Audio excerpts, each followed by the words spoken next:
40 people were watching a man bleed on the asphalt. 6 young men had surrounded him behind Miller's Market in Willow Creek, Alabama, and a 16-year-old boy alone walked forward. The gravel shifted under his sneakers. That was the only sound he made. It is the kind of August night that sits on your skin like wet cloth. The air in Willow Creek, Alabama does not move after 9 o'clock. It just presses, heavy and close and smelling faintly of motor oil and cut grass and the particular exhaustion of a town that has been tired for a very long time. Miller's Market closes at 10. The parking lot behind it stays lit, or tries to. 2 of the 4 security lights have been broken since March. The property manager in Montgomery has been notified 3 times. Nothing has changed. The result is a lot that is half lit and half shadow, a space that feels like it belongs to whoever claims it after dark. Tonight, 6 young men have claimed it. The asphalt is cracked in long diagonal lines from years of summer heat and zero maintenance. Weeds push through the wider gaps. Someone has spray painted a crude tag along the base of the loading dock wall, and the wall has never been cleaned. A single fluorescent light above the dock buzzes steadily, its tube flickering every few seconds like a pulse that cannot quite decide whether to keep going. At 9:47 p.m. on a Friday, there are more than 40 people in that parking lot. None of them are doing anything. Teenagers sit on the hoods of 2 cars parked near the far end, their phones up their faces, lit blue-white from the screens. A man in his 40s stands with a paper grocery bag tucked under his arm and his keys already in his hand, watching, not walking to his car. A woman in nursing scrubs has stopped mid-step between her car and the store entrance. She is holding her phone horizontally. The camera is on. In the center of the lot on the ground is a large man, gray beard, broad shoulders. He is wearing a leather vest over a dark shirt, and his right hand is pressed hard against his ribs. Fingers curled the way a person holds themselves together when something inside hurts badly enough to require active management. His motorcycle helmet lies on the asphalt beside him, cracked along the left side. He is not unconscious. His eyes are open, and he is very still. The stillness of someone who has assessed his situation clearly and decided that movement costs more than it gains right now. Around him, 6 young men are moving in a loose, unhurried circle. They are not in a hurry because they do not need to be. Nobody is stopping them. One of them steps sideways and kicks the helmet. It skids across the asphalt with a hollow scraping sound and comes to rest against the base of the loading dock wall. The young man who kicked it looks back at his friends and grins. The grin gets a laugh. Nobody in the crowd moves. Nobody speaks. The woman with the phone keeps filming.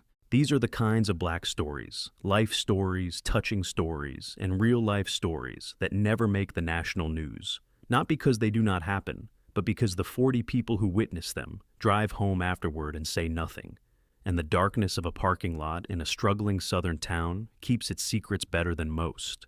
Willow Creek has a population of just over 8,000. Everybody knows everybody. Rumors travel faster than news.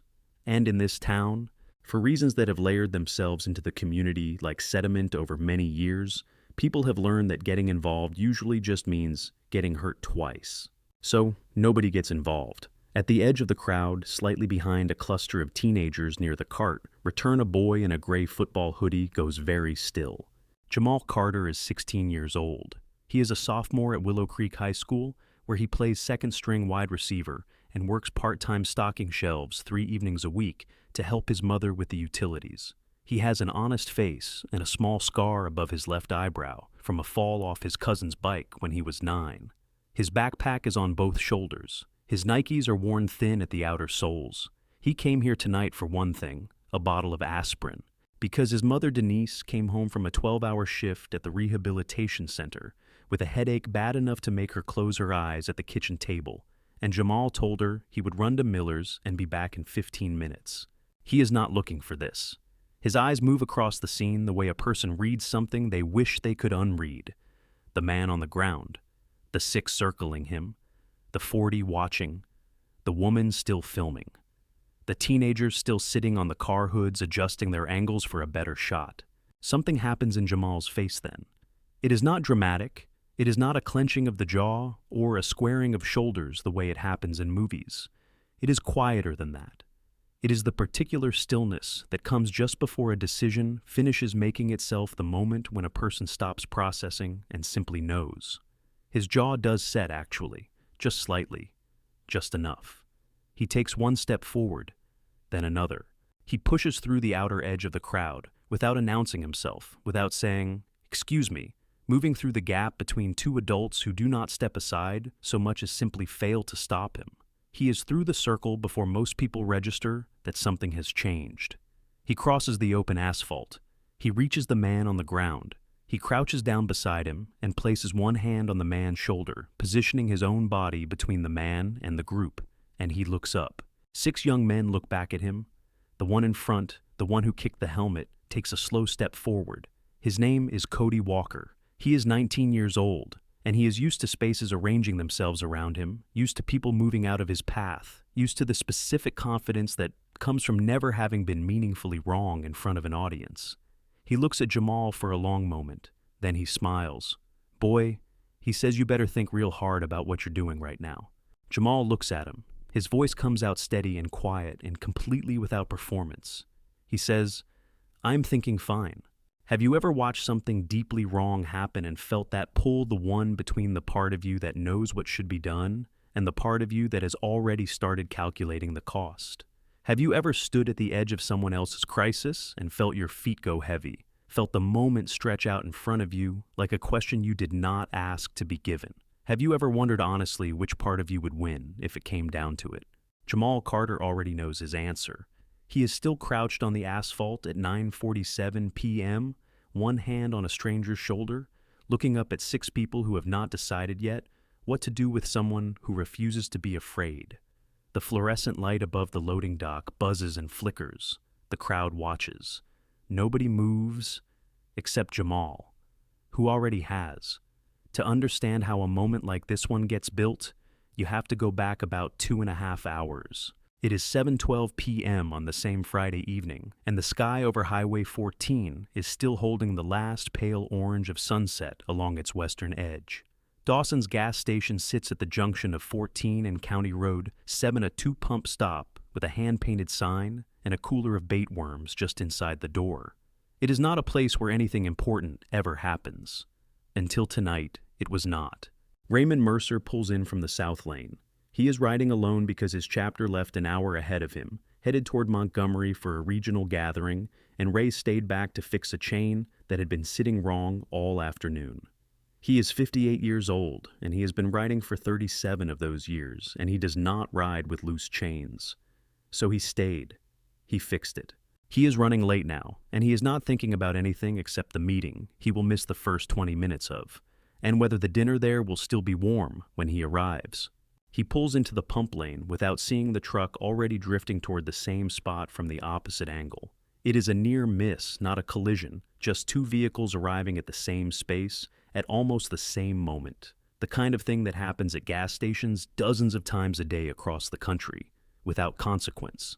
This time, there is consequence. Cody Walker is behind the wheel of a black pickup truck, and his 5 friends are distributed between the cab and the bed, and they have been drinking since shortly after 3 in the afternoon. It is now 7. Cody cuts his wheel hard and has to brake, and the truck rocks, and one of the open cans in the cup holder tips and spills, and his friends laugh. And the laugh makes the moment worse than it would have been otherwise, because the laugh means there was an audience, and Cody Walker does not like looking startled in front of an audience. He gets out of the truck. What follows is not a fight. Ray Mercer does not raise his voice. He does not gesture. He looks at Cody the way a person looks at weather. Something to be noted and factored in and moved past. And he says something even and brief and turns away to reach for the pump. Cody says more. His friends are watching from the truck bed. Ray pays for his gas caps, his tank, and rides out of the lot heading north. Cody watches him go. Under his breath low enough that only the friend closest to him catches it, he says something. Nobody's gonna do anything. They never do. He gets back in the truck. 2 miles up Route 9, just past the bend where the guardrail has been missing since a deer strike 3 winters ago. Cody's truck pulls up alongside Ray's motorcycle and drifts right. There is no shoulder on that stretch, just asphalt and then gravel, and then a shallow drainage ditch that runs parallel to the road. Ray goes into that ditch at speed. The bike goes down on its right side, and Ray goes with it, and the impact is hard enough to crack 2 ribs, tear the skin off his right palm and drive his left knee into the frame hard enough to bruise bone. He lies in the ditch for a few minutes and does an inventory of himself the way a man with combat training inventories himself, methodically, without panic cataloging damage and ruling out the worst possibilities.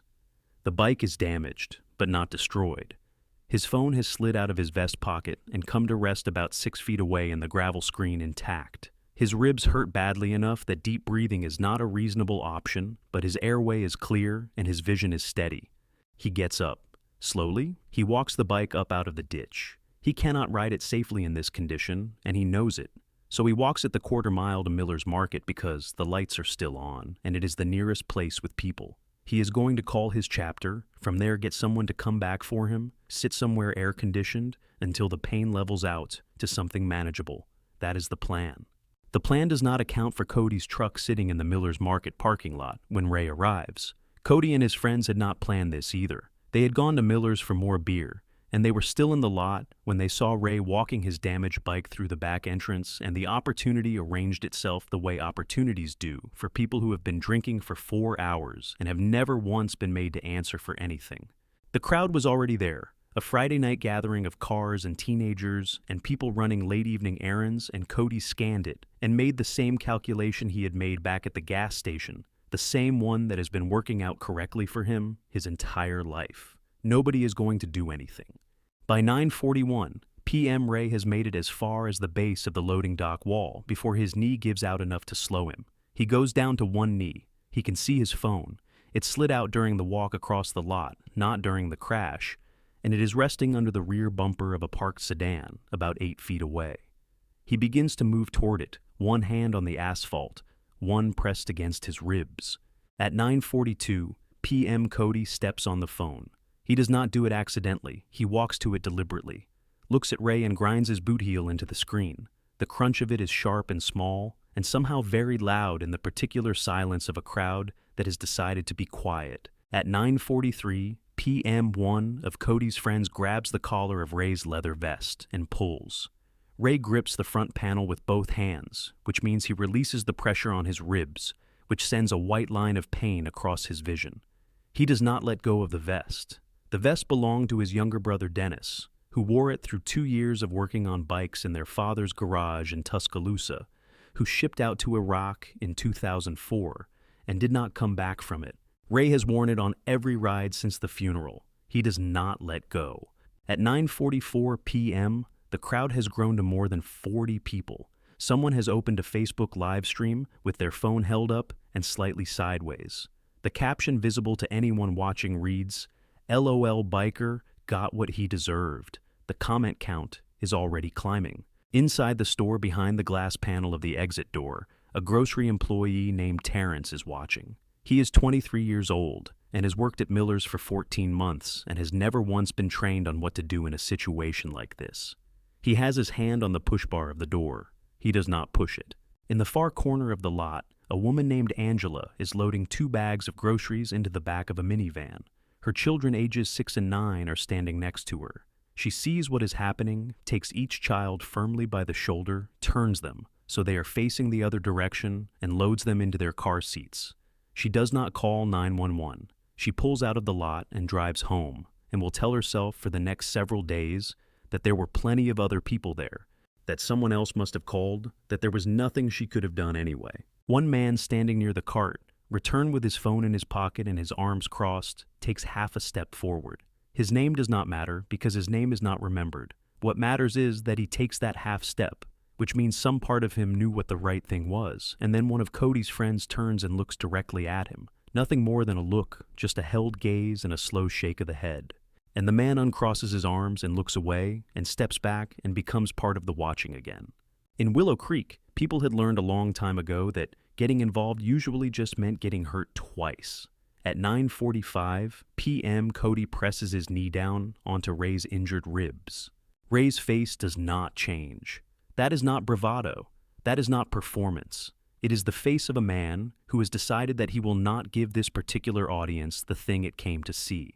His jaw is set and his eyes are open, and his breathing is shallow and rapid now, the shallow, rapid breathing of a body being asked to manage more than it reasonably should. His hands are shaking, not from fear, from the specific physiological work of absorbing that level of pain without expression. The fluorescent tube above the loading dock buzzes and flickers, buzzes and flickers. The light it casts is greenish and unsteady, and it makes everything underneath it look like it is happening at the bottom of something in a place that has been forgotten by the rest of the world.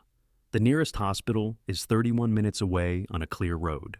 Ray's GPS locator, the small device clipped to the inside vest pocket that would tell his chapter exactly where he was, has come loose during the struggle. The pocket is torn along the seam. The locator is somewhere on the ground between Ray and the wall, and in the poor light and the chaos of movement, nobody has noticed it, and neither has Ray.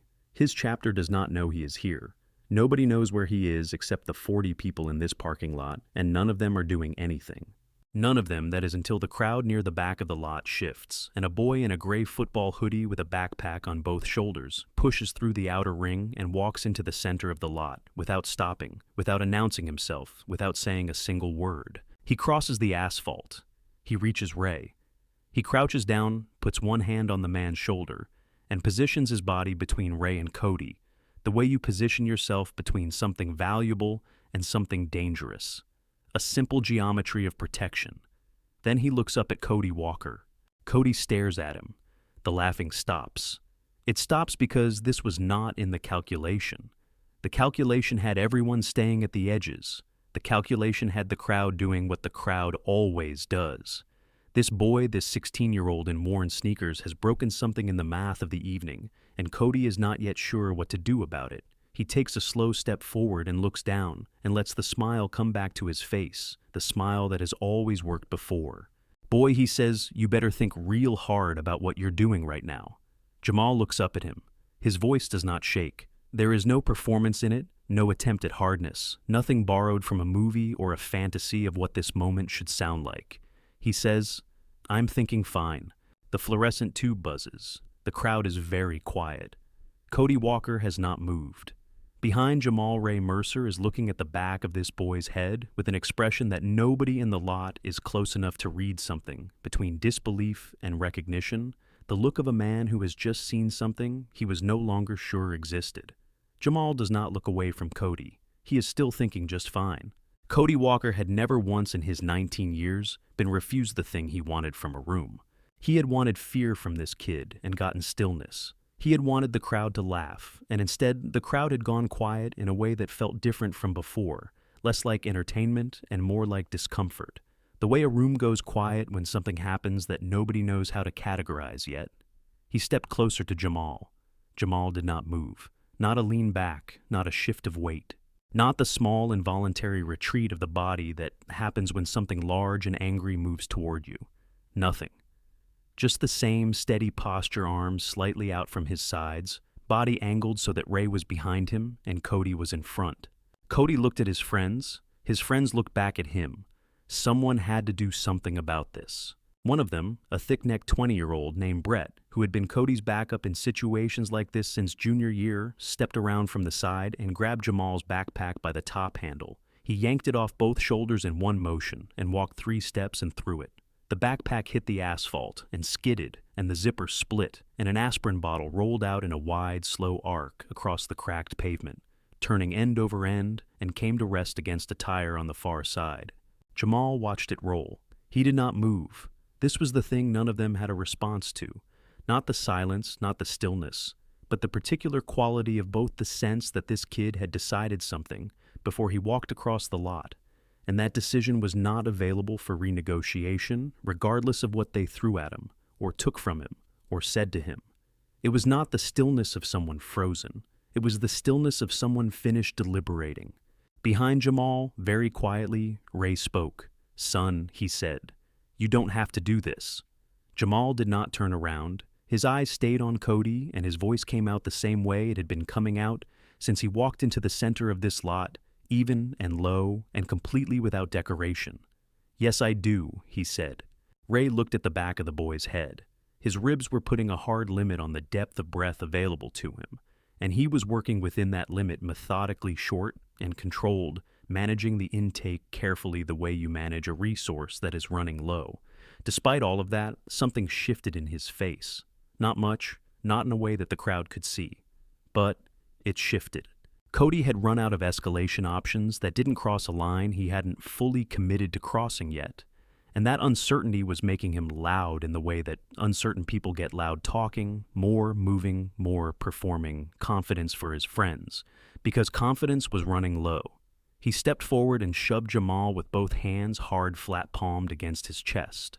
Jamal stumbled. His left foot lost the asphalt and he went sideways and caught himself against the loading dock wall with his shoulder, and the impact knocked the breath out of him for a second, and his phone skidded out of his hoodie pocket and hit the ground and slid 3 feet and stopped with a crack running diagonally across the screen. He looked at the phone. The screen was cracked, but still on. The time read 9:53 p.m. He looked down at the base of the wall where his hand had landed, and he saw something he had not seen before. A small rectangular device about the size of a book of matches, matte black, a single green light blinking on its face at steady 2-second intervals. It had slid up against the base of the wall and come to rest in the shadow there, invisible from a standing position, only visible now because Jamal was at ground level with his hand 6 inches from it. He understood what it was without needing to understand exactly what it meant. It was a locator of some kind. It belonged to Ray, and it was still working. He reached for it. Cody saw him reach. He stepped forward and put his boot down on Jamal's wrist. Not with full weight, but with enough. The message was clear and physical and meant to end the reaching. Jamal went still. His wrist was under the boot. His phone was 3 feet away with its cracked screen facing up. With his free hand moving slowly and without announcement, he reached the other direction toward the phone and got 2 fingers on it and pulled it close and felt the screen by touch. Finding the button, placement the way you find it. When you have pressed those same buttons in the dark, your entire life, because the person on the other end of that call has been the last thing you said. Good night, too, since you were old enough to have a phone. He called his mother. Denise Carter answered on the second ring. She always answered on the second ring when Jamal called late because the first ring she used to register that it was him, and the second ring she used to compose herself before picking up a habit she had developed without ever deciding to develop it. The habit of a woman who had been a single parent long enough to know that late calls from your child required you to be calm first and afraid later. Jamal, she said. He spoke quietly. Cody's boot was still on his wrist. The green light of the locator was still blinking 2 feet away. Mom, he said. Miller's parking lot. There's a man hurt. 6 guys. I'm staying with him. A pause. Short. The kind of pause that contains a great deal of information about the person on the other end of the line, everything they want to say and everything they understand they cannot say right now. Baby, she said. Call 911, Jamal said. I'm okay. Just call. He hung up. Cody lifted his boot. Not because he had decided to be merciful, because the call had unnerved him in a way he couldn't immediately name the calm in that voice, the absolute absence of panic in a kid lying on the ground with someone's foot on his arm, calling his mother like he was reading off a grocery list. Jamal sat up. He put his cracked phone in his pocket. He looked at the locator and left it where it was. Then he moved back to where Ray was and crouched down beside him again, resuming the same position, the same geometry body between Ray and the group. Something had changed in the crowd. It had not changed loudly. Nobody had spoken, nobody had stepped forward, but the woman with the phone had lowered it not all the way down, but enough angled down so it was no longer performing, no longer a broadcast device held up for an audience somewhere else. She was just watching now. Watching with her own eyes instead of through a screen, which meant she was no longer separated from what she was seeing by the comfortable distance of documentation. 2 teenagers near the far car exchanged a look. Not the kind of look that precedes action, the kind that precedes the quiet acknowledgement that action should probably have already happened. Inside the store, Terrence the grocery employee was still standing at the glass door with his hand on the push bar. And he had been standing there long enough now that not pushing it had become its own decision, a repeated decision, something he was now choosing every 30 seconds, rather than something that was simply happening to him. The casual quality of the cruelty had left the lot, that looseness, that laughing the entertainment of it, that was gone.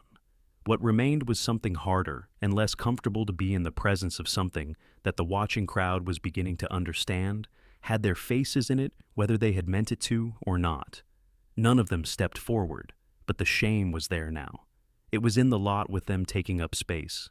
Ray's breathing was audible to Jamal from 2 feet away, short and careful, and costing something each time. Jamal looked at him, really looked at him the way you look at someone when you are trying to assess something specific. Ray's skin was damp with sweat despite the fact that the temperature had dropped since sundown. His color was off. His hands had stopped shaking and gone still, in the way that things go still when the body stops allocating resources to holding itself together and starts allocating them elsewhere. Ray was looking back at him. His eyes were sharp. Whatever else was happening to his body, his eyes were clear and present, and they were studying Jamal with the focused attention of a man who had spent his life reading situations and people, and was reading this one very carefully. "What's your name?" Ray said. His voice was low and even, and cost him something to produce, but it was steady. "Jamal," he said. Ray held his gaze for a moment. "You ride?" he said. It was not quite a question.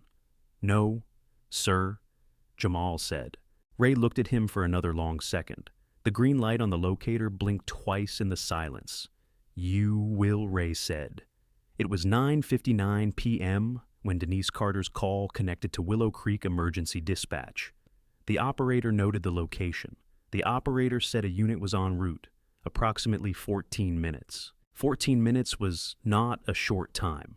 Not with Ray's breathing doing what it was doing, not with the nearest hospital 31 minutes up the road, not with whatever was happening inside those cracked ribs that was making his hands go still and his color go wrong.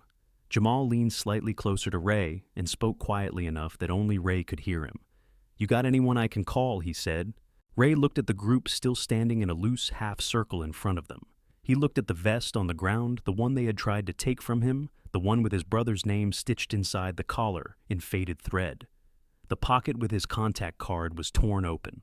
The vest was 8 feet away behind Cody Walker's left boot. "Marcus," Ray said. "His name is Marcus. My number's in the vest." Jamal looked at the vest. He looked at Cody. He looked back at Ray. The green light blinked. 14 minutes away, a police cruiser was running south on County Road 12 with its lights on. Somewhere in this dark lot, the answer to Ray's problem was still blinking at 2-second intervals against a loading dock wall waiting for someone to know what to do with it. Jamal was already thinking about that too. Before he could figure out how to get to that vest, Cody picked it up himself. He did it the way he did most things in front of an audience, with a looseness that was meant to look like he wasn't trying, like the vest had simply come into his hand, the way things naturally migrated toward him. He held it up by the collar and turned it slowly, examining it, the way you examine something that belongs to someone else, when that someone else can't stop you, performing the ownership of the moment for his friends who were still watching, still waiting for him to tell them what this all meant and how it was supposed to end. He went through the pockets. Side pocket left, empty except for a folded gas receipt and a small carabiner clip. Side pocket right. Torn open the GPS locator, long gone from it. He found a set of keys, Ray's house keys, on a plain ring, and held those up briefly before dropping them on the ground. He found a folded bandana dark blue, and let that drop too. Then he found the inner pocket. It was stitched into the lining on the left side, a flat pocket designed to sit close to the chest. The kind of pocket you put things in when you want to keep them on your person without advertising that you have them. Cody had to work his fingers into it, and what he pulled out was a business card. He looked at it. The card stock was heavy, the kind of weight that costs more to print cream-colored with a slight texture. The logo was centered at the top, simple and clean, an old-looking an eagle with its wings spread wide over a gear wheel rendered in dark ink without color. Below it, a name in clean capital letters. A title in smaller type beneath that. A phone number, a regional designation. Cody read it. His face did not change in any dramatic way. It was smaller than that. Something moved behind his eyes and then stopped, and his jaw shifted slightly a millimeter, the kind of adjustment that happens when a body receives information that the mind has not yet decided what to do with. He looked at the card for one more second. Then he pushed it back into the pocket and dropped the vest on the ground and said nothing and turned away. He did not tell his friends what was on the card. He did not tell them because telling them would have required him to explain why it mattered, and explaining why it mattered would have required him to admit that something had shifted in the calculation he had been running all evening and Cody Walker did not admit to things like that in front of an audience. The vest lay on the ground. The eagle on the card faced upward inside its pocket wings, spread gear wheel beneath it waiting. At 10:03 p.m. headlights swung into the parking lot from the Main Street entrance, and a Willow Creek Sheriff's Department cruiser rolled slowly across the cracked asphalt and stopped with its lights still on. Sheriff Daniel Reeves got out of the car the way he always got out of his car, without urgency, without theater, taking 2 full seconds to read the lot before his boots hit the ground. He was 55 years old and had been sheriff of this county for 11 of those years, and a deputy for 14 before that. And he had developed over those 25 years a specific kind of patience, not the patience of someone waiting for things to be over, but the patience of someone who understood that the first 10 seconds of arriving somewhere told you almost everything you needed to know about what had actually happened there versus what people were going to tell you had happened. He read the lot. Crowd of 40-something on the edges, most of them with phones, most of them angled toward the center. 6 young men in a loose group near the loading dock wall, and in the 2 seconds between when his headlights found them and when he put the car in park, those 6 men had rearranged themselves, hands finding pockets, weight shifting back, the specific casual reconfiguration of people who have been doing something and need to immediately appear to have been doing nothing. On the ground near the wall, a large man with a gray beard leather vest, nearby one hand pressed to his ribs. Crouched beside him, a boy in a gray hoodie with a cracked phone in his pocket and a backpack with a broken zipper lying on the asphalt 20 feet away. Reeves walked toward the boy first. He crouched down to eye level. His voice was quiet enough that only Jamal and Ray could hear it. "You okay, son?" he said. Jamal looked at him. "He needs an ambulance," he said. "Ribs. Maybe more." Reeves looked at Ray for 2 seconds. He had enough medical training to see what Jamal had been seeing for the last several minutes. The shallow breathing, the sweat, the color. "You hold this spot," he said to Jamal. "Yes, sir," Jamal said. Reeves nodded once slowly, the nod of a man filing something away. Then he stood up and turned around and looked at Cody Walker. The ambulance arrived at 10:09 p.m., 6 minutes after Reeves called it in. The paramedics moved with the efficiency of people who have done this many times in not enough space, and the crowd parted for them in a way it had not parted for anything else. All evening the authority of emergency equipment doing what the authority of decency had not managed to do. As they moved Ray onto the gurney, he reached out and caught Jamal's wrist. His grip was stronger than Jamal expected from a man in that condition, the grip of someone used to holding on to things. Ray reached into the vest with his other hand. Not the torn side pocket, not the outer pockets Cody had been through. The inner lining pocket on the left. He worked something out of it and pressed it into Jamal's palm and closed Jamal's fingers over it. Jamal looked down. A small card folded once. On the front, a handwritten phone number in dark ink, careful and precise, the handwriting of someone who does things deliberately. On the back, in small print, the same logo he had glimpsed briefly when Cody held the card up, an eagle over a gear wheel, simple and old, and carrying a weight he didn't yet have the context to measure. Ray looked at him. He didn't explain the card. He didn't say anything at all. He just held Jamal's gaze for a moment, the way you hold someone's gaze when you want to be sure they understand that what just passed between you was not accidental. Then the paramedics moved him, and the moment closed. Jamal stood in the parking lot with the card folded in his fist. He didn't open it again. He put it in his front pocket, the same pocket where his cracked phone was, and he stood there while Reeves worked the scene behind him. And Cody's group got quieter and quieter, and the crowd began to thin, the way crowds thin after the main event has ended, and people remember they have somewhere else to be. He picked up his backpack. The aspirin bottle had rolled back against a tire somewhere in the chaos. He found it, checked that it was unbroken, put it in the bag. He walked home. It was after 11 when Sheriff Reeves sat down at his desk with the incident report and ran the name Raymond Eugene Mercer through the system. He did this as a formality, the same way he ran every name involved in an incident, expecting the same return he usually got. A driver's record, maybe a prior, maybe nothing.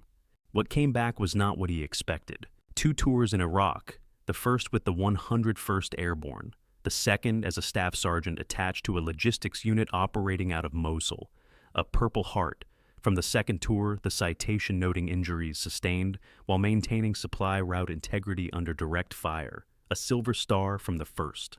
the details of which were brief and formal, in the way that Silver Star citations are brief and formal when the actions described were the kind that people who were there don't fully talk about afterward. Owner and founder of Mercer Transportation Group, a freight and logistics company incorporated in Alabama and operating across Alabama, Georgia, Tennessee, Mississippi, South Carolina, and North Carolina. Current fleet size noted in a business filing, 41 vehicles. Annual revenue according to the most recent state filing, Reeves was able to pull just over $4 million.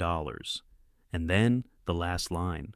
Regional President, Iron Eagle Riders Association, 14 active chapters across Alabama, Georgia, Tennessee, Mississippi, and the Carolinas. Regional membership per the association's own public documentation, 3,240 registered riders. Reeves set the report down. He picked it up. He set it down again. He sat with it for a moment, this document that had just quietly rearranged the entire shape of the evening, and he thought about Cody Walker reading that business card in the parking lot, and then putting it back and dropping the vest and saying nothing. And he understood now what had moved behind Cody's eyes in that moment. Cody Walker had not attacked a drifter. He had not jumped some random biker passing through a forgettable Alabama town on a Friday night. He had put his knee on the ribs of the man that 3,000 riders would follow into a burning building. At Willow Creek Regional Medical Center, Raymond Mercer was in radiology when he told the attending nurse that he needed his phone before they gave him anything for the pain. She looked at him. He looked back at her. She got him his phone. He made one call. It connected on the first ring. The man who answered had a voice like a door closing in a large room, low and final and unhurried. Ray spoke. The call lasted 87 seconds. The man on the other end asked 2 questions. The first was how bad. Ray told him. 2 ribs possible, 3rd bruised knee, nothing that wouldn't heal. The second question was who stayed. Ray was quiet for a moment. Then he said, a kid, 16 years old, name's Jamal Carter, lives on the east side. He walked in and stood over me and didn't move for 22 minutes while nobody else did a thing. There was a pause on the other end. Long enough to mean something. We'll handle it right, Marcus Holloway said. He did not say how. He did not say when. He hung up. At 11:44 p.m., a phone buzzed on a nightstand in Atlanta, Georgia. Evelyn Bennett, who most people in the riding community knew as Steel Rose, had been asleep for 40 minutes. She read the text once. She sat up.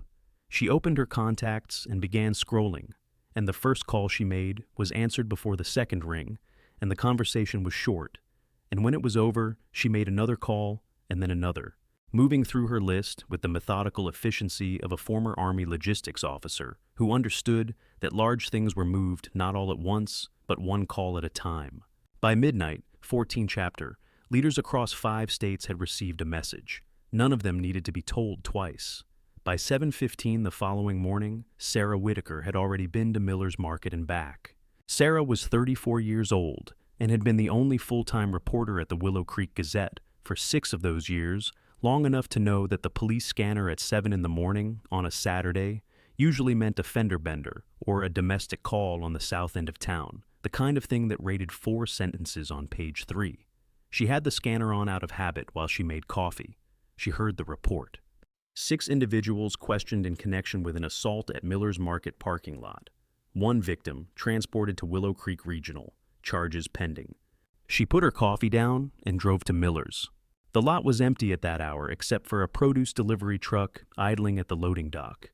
Sarah walked the asphalt slowly, the way you walk a space when you are trying to understand what it held the night before. She found the cracked phone screen first a long diagonal fracture, still catching the early light, lying near the base of the loading dock wall. She filmed it. She found the aspirin bottle near the far tire, still sealed still, exactly where it had come to rest. She filmed that too. She stood in front of the graffiti wall, under the flickering tube that had never been fixed, and filmed the whole frame, the broken light, the dock, the cracked asphalt, the particular atmosphere of a place that had allowed something to happen and then gone on existing without apology. She posted 90 seconds of it to the Willow Creek Community Facebook page at 8:42 a.m. She wrote one line of caption, "Local teen shields injured man while crowd watched." By noon, it had been shared 4,200 times. By 3 in the afternoon, the number was 31,000. and the comment section had become something she could no longer read in full, too long, too fast names and opinions and screenshots arriving faster than the page could load them. Local news stations in Montgomery and Birmingham had reached out to her by direct message. A producer from a national morning show had emailed her personal address, which was listed on the Gazette's website. By evening, the share count had crossed 200,000 and the story had stopped being a Willow Creek story. The Facebook Live video, the one still captioned "LOL Biker got what he deserved," was found and screenshotted and circulated alongside Sarah's footage within hours of her post going up. The woman who had filmed it, a county clerical worker whose name appeared on her public profile, was identified by mid-afternoon. By Saturday evening, the switchboard at the county administrative office had received more than 800 calls. Most of them were brief. Most of them said the same thing. Jamal did not know any of this yet on Friday night when he walked home. He got in just after 11. The house was quiet and all the lights were off except the one above the kitchen table, which Denise left on whenever Jamal was out after dark. A habit so old he no longer noticed it until the moment he came through the door and saw it. She was sitting at the table in her scrubs, still in her work clothes, from a 12-hour shift she had finished at 6 that evening. She had her hands around a mug that had long gone cold. She looked up when he came in. She did not yell. She did not cry. She looked at him the way she had been looking at things her whole life, directly and without flinching, taking stock. "You could have been hurt," she said. Jamal set his backpack down. He put the aspirin bottle on the counter next to the sink. "I know," he said. She held his gaze for a moment. Then she asked the only question that actually mattered. "Would you do it again?" she said. Jamal was quiet. Not because he didn't know the answer. He had known the answer since the moment he took the first step across that parking lot, had known it in the wordless way. You know, things that come from somewhere below reasoning. He was quiet because the honest answer deserved a moment before it was spoken, because some things lose something when they come out too fast. "Yes, ma'am," he said. Denise reached across the table and put her hand over his. Her hand was warm and dry and had the particular steadiness of someone who had held frightened people's hands professionally for long enough that steadiness had become structural, built into the way she occupied space. She didn't say anything else. She didn't need to. The aspirin bottle sat unopened on the counter. She had found her own in the medicine cabinet an hour earlier. She just hadn't moved it. The next 72 hours passed. The way hours pass when the world outside a house is changing faster than the people inside it know. Jamal went to school on Monday and answered questions from classmates who had seen the share count and recognized his name in the caption. He answered them the same way he answered most things, briefly and without embellishment. He did not check the number. He did not read the comments. Tuesday morning he was up at 6:30. He ate cereal standing at the counter, school bag on the chair. He was planning to leave at 7. 400 miles away across 5 states' engines were already running. It had begun at 4:30 a.m. in driveways and parking lots and the forecourts of chapter houses from Birmingham to Charlotte in the particular dark that exists just before the sky decides to go gray. 61 bikes rolling out of Birmingham before 5. 44 from Atlanta before 5:30. Steel rose in the Leard, her chapter 2 abreast in a column that stretched back a quarter mile before the last rider turned onto the interstate. Chapters from Memphis and Nashville and Jackson. Mississippi, none of them announcing themselves on social media. None of them issuing press releases, moving through the pre-dawn dark, the way the organization had always moved, when it moved with purpose through chapter networks and encrypted threads. And the understanding that when Tank Holloway said, "We'll handle it," right, handling it, right, meant showing up. Iron Eagle chapters operated under a formal mutual aid charter, a document that had been revised 3 times since the organization's founding, and had remained consistent on one particular clause through all 3 revisions. Article 7, Section 3. Acts of honor done on behalf of a member shall be acknowledged publicly when circumstances permit. This was not a gathering of people looking for a confrontation. This was an organization executing its own constitution. 300 riders and 14 chapters responding to a protocol that had been in place long before any of them had ever heard of Willow Creek, Alabama. The gas station attendant on Route 9 called the sheriff's office at 7 in the morning. "There are motorcycles," he said, "a lot of them." Coming in from the highway, Reeves was at the station within 4 minutes. He drove north on Route 9 until he could see the column, and then he stopped his cruiser on the shoulder and got out and stood beside it.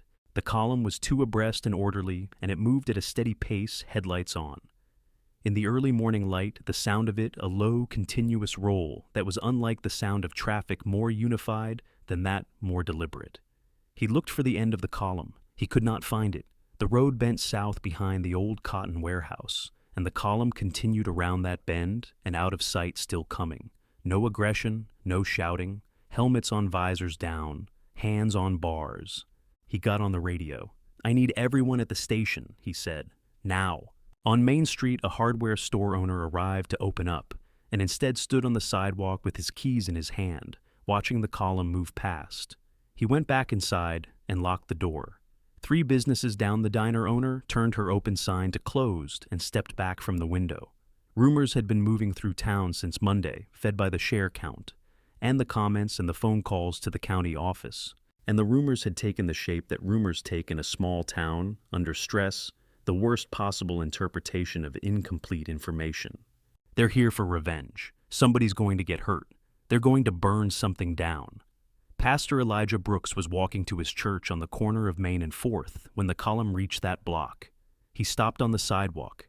He was 61 years old and had been the pastor of this congregation for 19 of those years, and had stood on this particular corner more times than he could count. And he stood there now and watched and counted. He lost count somewhere past 150. He stood very still for a moment after that. When he finally spoke, it was quietly to no one in particular, or perhaps to the specific audience he always addressed when he had no one else to talk to. "Lord," he said, "what did this town do?"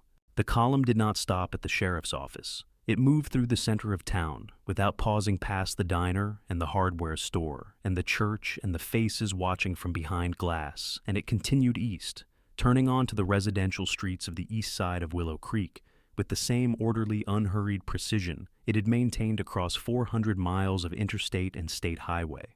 It stopped on a quiet street in front of a modest, single-story brick house, a bent basketball hoop, a faded American flag, a small front porch with 2 steps up from the path. 300 engines went quiet one after another in a rolling wave that moved from the front of the column to the back, like something being slowly set down, the sound of it diminishing in stages until there was nothing left but the ticking of cooling metal and the sound of the neighborhood birds that had gone silent when the column arrived and were now cautiously starting up again. Jamal Carter was on the porch. He had come out at the sound of them, the way anyone comes out at a sound they don't have a category for. And he was standing with his school bag over one shoulder and his hand on the porch railing, looking at 300 motorcycles parked along his street and around the corner and out of sight. He was very still. A large man dismounted from the front of the column. He was broad through the shoulders and moved with the particular economy of someone who had been large his entire life and had learned to make that largeness quiet. He walked up the path to the porch steps and stopped at the bottom. He looked up at Jamal. "You, Jamal Carter," he said. It was not quite a question. "Yes, sir," Jamal said. The large man held his gaze for a moment. His expression was not hard, and it was not soft. It was the expression of someone delivering something they have carried carefully across a long distance. "Ray Mercer asked us to come," he said. Jamal looked at him. He looked at the 300 bikes on his street. He looked at the faces behind the visors, still and patient waiting. He looked back at the large man. Marcus Holloway extended his hand. Jamal looked at the hand for just a moment before he took it. Not hesitation. Something closer to the recognition of weight, the understanding that a handshake can mean different things depending on what surrounds it. And this one was surrounded by 300 motorcycles and 400 miles of road, and a phone call made from a hospital bed before the pain medication was allowed in. He took it. Tank's grip was firm and brief and said everything it needed to say without saying anything at all. Then Tank looked at him and tilted his head toward the porch, a small gesture, an invitation, and Jamal understood and held the door. They sat on the porch for 11 minutes. The 300 riders stayed with their bikes' engines off, visors down, patient in the way that people are patient when they have already committed to something. And the committing was the hard part, and everything after that is just time passing. What Tank and Jamal said to each other in those 11 minutes was theirs. The narrator does not go there.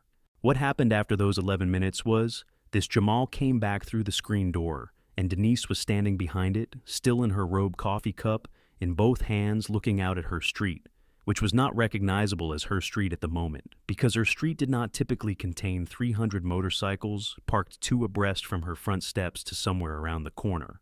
She looked at Tank. Tank stood up from the porch chair. "You're here for my son," she said. It was not quite a question. Tank looked at her steadily. "Yes, ma'am," he said. "He honored one of ours. We're here to honor him." Denise looked at the column. She looked at Tank. She looked at her son standing beside this very large man on her small front porch in the morning light. She nodded once. That was enough. The procession through Willow Creek began at 9:14 a.m.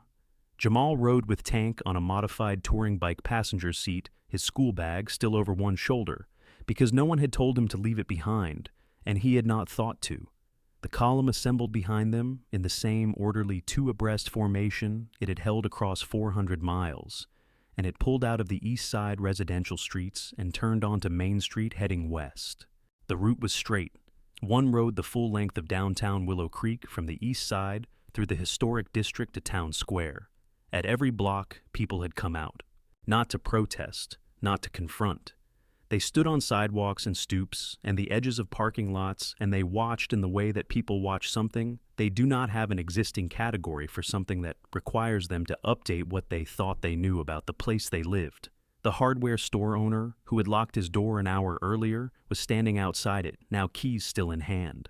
The diner owner had turned her sign back to open and was standing in the doorway with a dish towel over her shoulder. Families on the east side stood on their front porches as the column passed their street, some of them with their hands raised to wave, the acknowledgement something small and real passing between them and the column without words.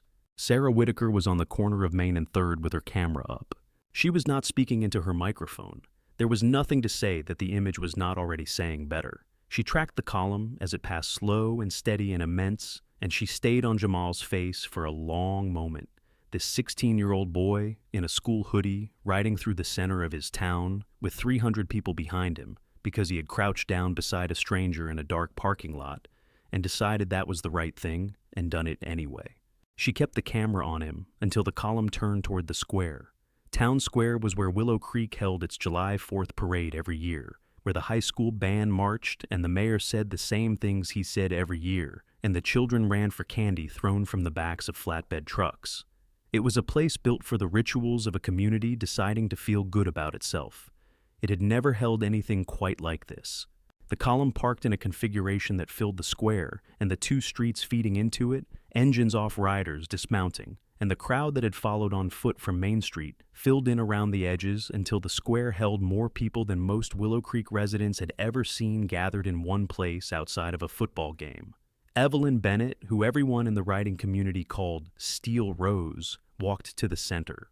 She was 49 years old and moved with the particular self-possession of someone who had spent decades being the most competent person in rooms that had not expected her to be. She did not bring a megaphone. She walked to the edge of the crowd nearest the street side and turned to face the gathered town. And when she spoke at a volume that required the people on the outer edge to lean in slightly, which meant that everyone in the square went quiet in order to hear her. And that quiet was its own kind of power. "I want everyone to hear me clearly," she said. "We are not here because something bad happened. We are here because something good happened. One person did the right thing, and we believe that deserves to be seen." She turned to Jamal. She reached into the inside of her vest and produced a medallion on a leather cord. It was cast in iron dark and heavy, the eagle and gear emblem of the Iron Eagle Riders Association. The same image that had been on the business card in Ray's vest pocket, the same image on the folded card Jamal had been carrying in his front pocket since Friday night. This version was three-dimensional, the eagle's wings raised slightly off the surface. The gear wheel beneath it worn smooth at the edges from years of being struck in the casting mold. She held it out to Jamal. "This means," she said, "when it mattered, you stood."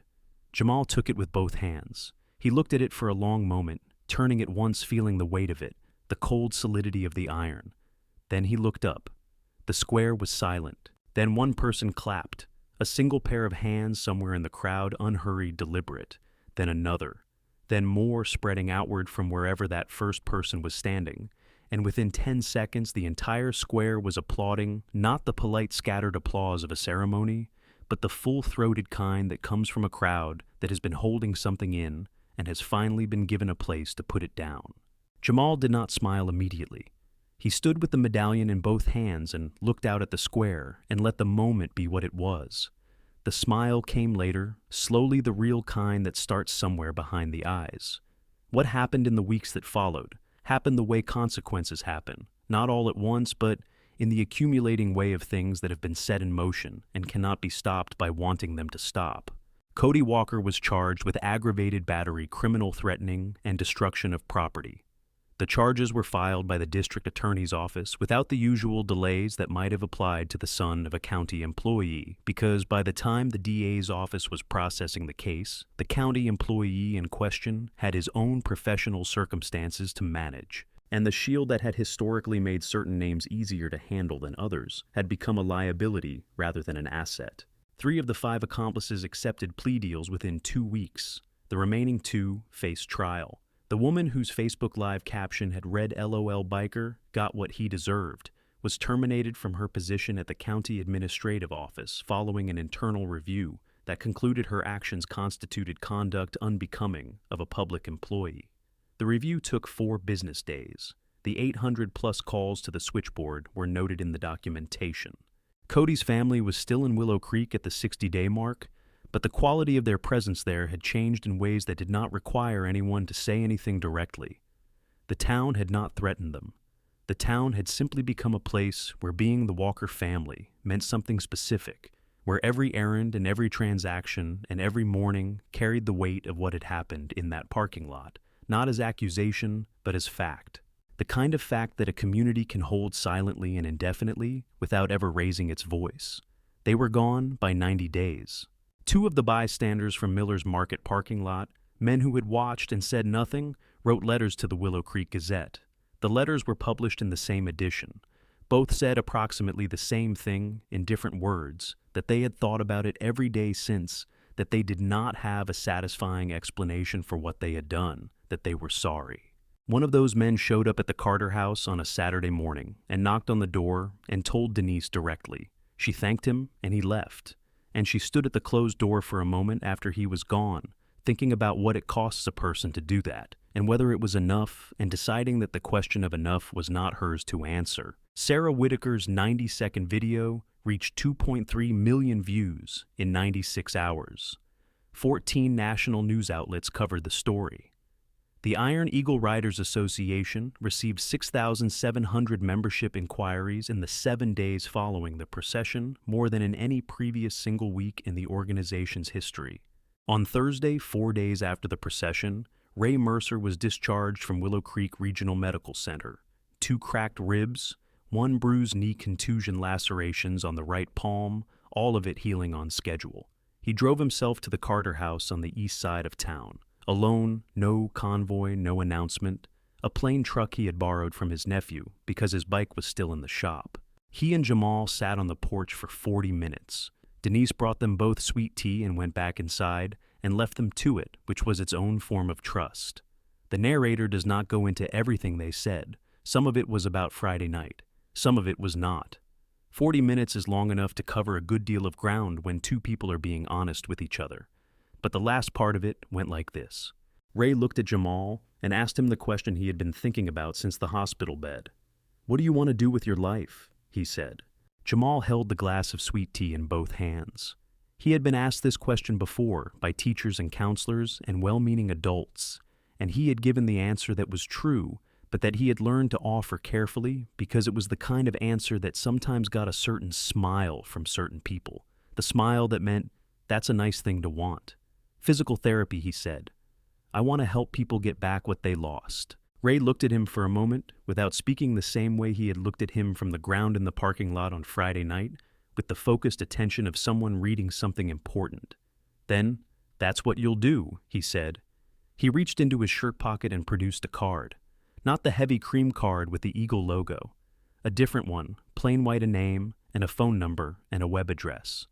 Below the name, a line of small text. Mercer Foundation, educational scholarship program. 4 years of college, Full Ray said. Room board, tuition, books. You apply, you qualify, it's yours. Jamal looked at the card. He looked at Ray.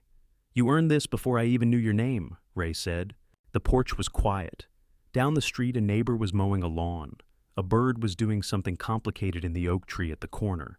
The afternoon light was the particular gold of late summer in Alabama, warm and slightly heavy. The kind of light that makes ordinary things look like they are being preserved. Jamal held the card carefully. The way you hold something you understand will matter for a long time. He didn't say thank you right away. He sat with it first. Ray seemed to understand that and did not rush him. When Jamal finally looked up, the gratitude in his face was the quiet kind, the kind that does not need a word, because it is already visible in every other thing about how a person is sitting and breathing and being present in a moment they did not expect to reach. 3 months is not a long time in the life of a town.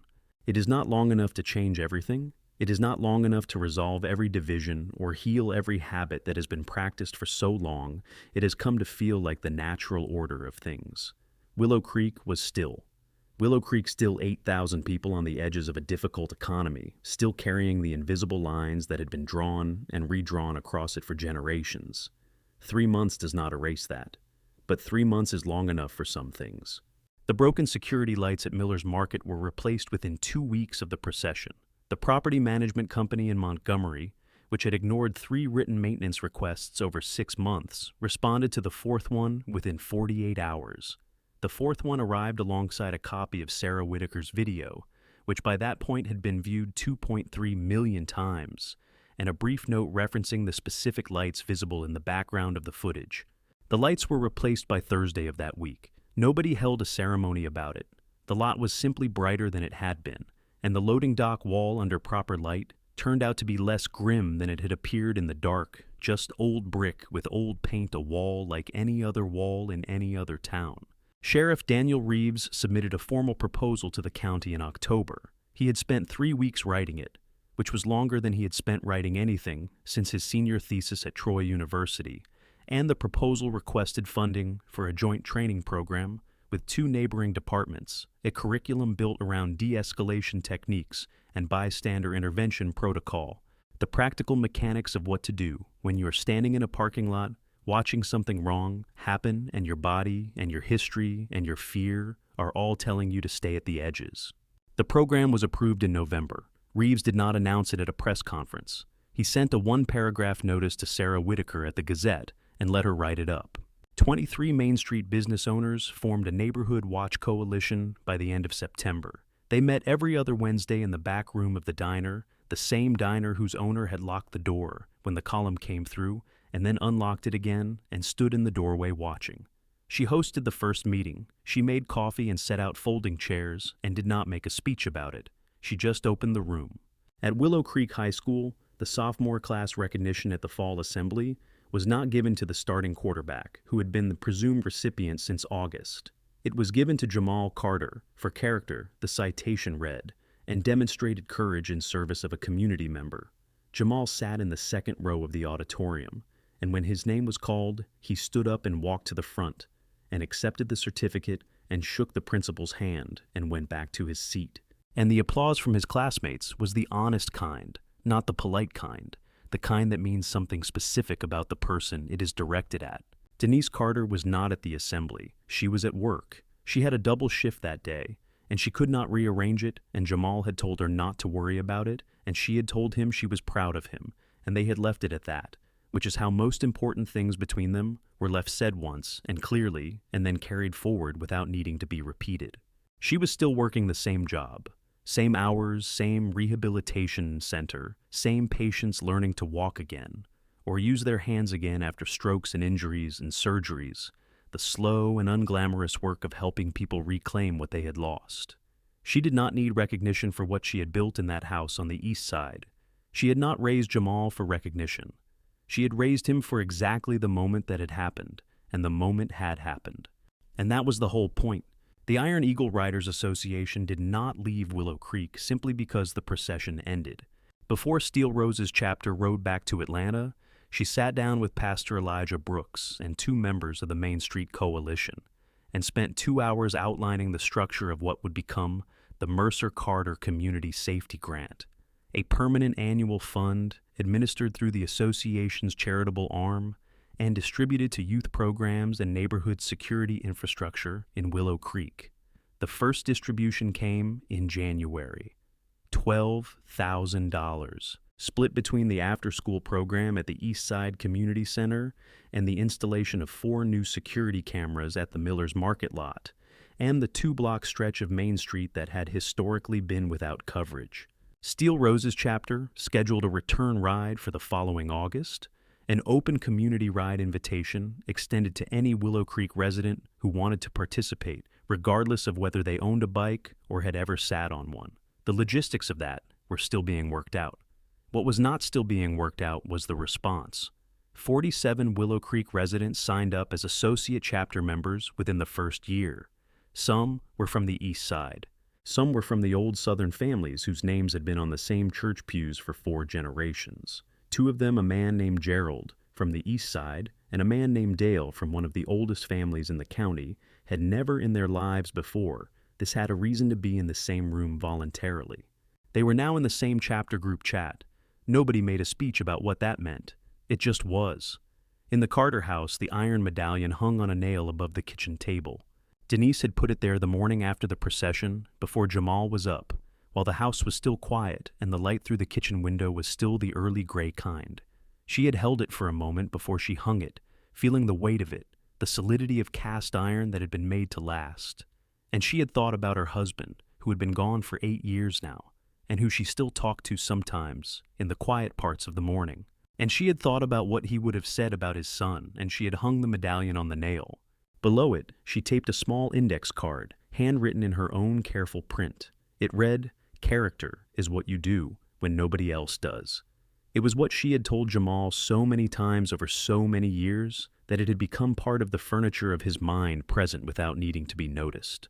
It was what she had believed before she had proof of it. It was what he had made true. He walked past it every morning on his way to school. He did not stop to look at it. He did not touch it. He did not need to. Some things do not need to be held to be felt. And if you want to understand why any of this matters, go back to the parking lot.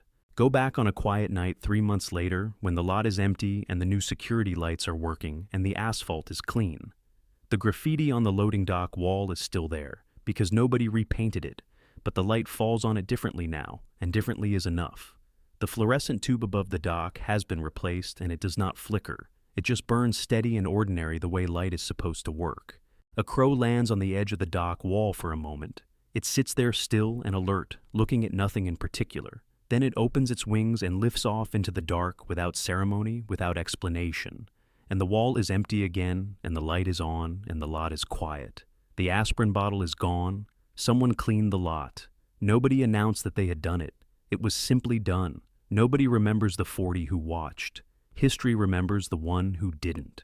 These real-life stories, these black stories, life stories, touching stories, they do not always arrive. The way we imagine, courage arrives with music and certainty, and a clear sense that the right thing will be rewarded. Sometimes they arrive on a Friday night in August in a broken-lit parking lot in a town most people have never heard of, carried by a 16-year-old boy in worn sneakers who came out for a bottle of aspirin and ended up standing over a stranger for 22 minutes because his mother had told him something true a long time ago, and he had believed her. Sometimes courage looks like that, quiet and unannounced and completely without guarantee. And sometimes when it does, the world notices. If this story stayed with you, it probably stayed with you for a reason. Maybe you have been in that parking lot. Not that one, but one like it. Standing at the edge of something deciding. Maybe you stood, maybe you didn't. Maybe you are still thinking about it. Tell us in the comments. What would you have done? We are asking sincerely not as a test, but as a real question because the answer to that question is where the next story starts. Share this video with someone who needs to see it. Not someone who will be comfortable watching it, someone who will think about it afterward. And if you believe that the people who stand when nobody else does deserve to be remembered, stay with us. These stories keep coming, because the Jamal Carters of this world keep showing up in parking lots and school hallways and hospital waiting rooms and ordinary Tuesday mornings, doing the thing that needed doing without waiting for anyone else to go first. They keep showing up. The least we can do is make sure somebody is paying attention.